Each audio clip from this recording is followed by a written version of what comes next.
Raja 4, surga kecil yang ini telah terancam hilang karena keserakahan manusia. Di mana suara kita? Di mana suara kita sebagai khalifah di dunia? Islam tidak hanya soal ibadah, tapi juga akhlak terhadap Allah. Dalam Al-Quran surat Al-A'raf ayat 56 yang artinya, dan janganlah kamu berbuat kerusakan di bumi setelah diciptakan dengan baik. Berdoalah kepadanya dengan rasa takut dan penuh harap. Sesungguhnya rahmat Allah sangat dekat kepada orang yang berbuat kebaikan. Islam mengajarkan bahwa manusia adalah khalifah di bumi yang bertugas menjaga alam, bukan merusaknya. Dalam kasus rencana tambang nikel di Raja Ampat, aktivitas tersebut dinilai berpotensi merusak lingkungan laut dan darat yang sangat kaya keanekaragaman hayatinya. Dari sudut pandang Islam, tindakan eksploitasi yang menyebabkan kerusakan ekologis melanggar prinsip keadilan dan tanggung jawab terhadap alam. Tambang yang mengancam hutan, terumbu karang, dan kehidupan masyarakat adat termasuk dalam mafsadah atau kerusakan yang harus dicegah. Prinsip maslahah atau kemanfaatan dalam Islam menuntut agar manfaat ekonomi tidak mengorbankan keberlanjutan lingkungan.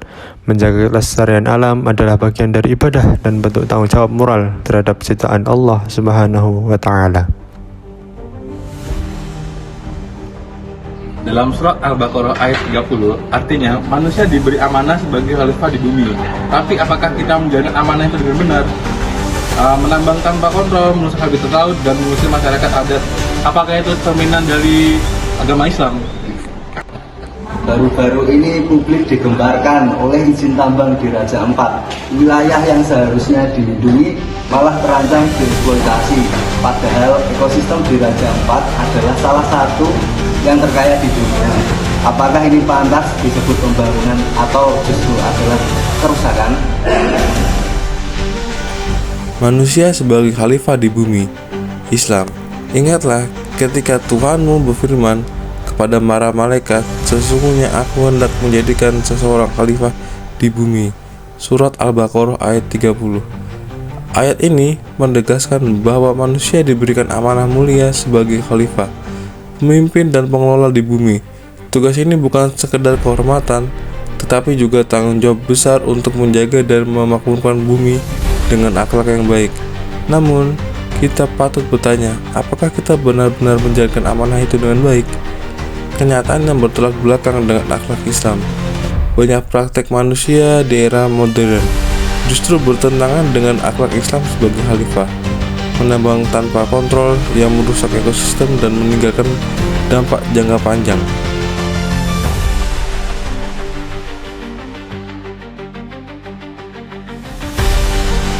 Islam mengajarkan tanggung jawab secara kolektif.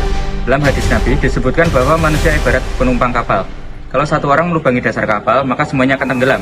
Artinya apa? Artinya kita tidak bisa diam. Kita harus bicara, kita harus peduli. Jaga bumi, jaga Papua, jaga akhlak kita.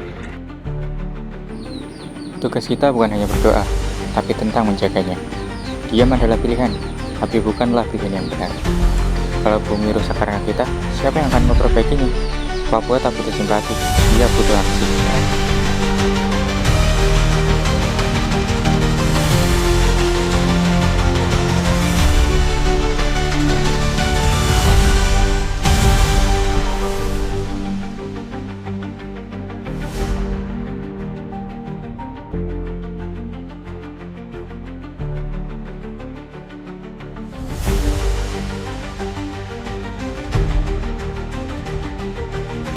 Kalau bukan kita yang bersuara, siapa lagi?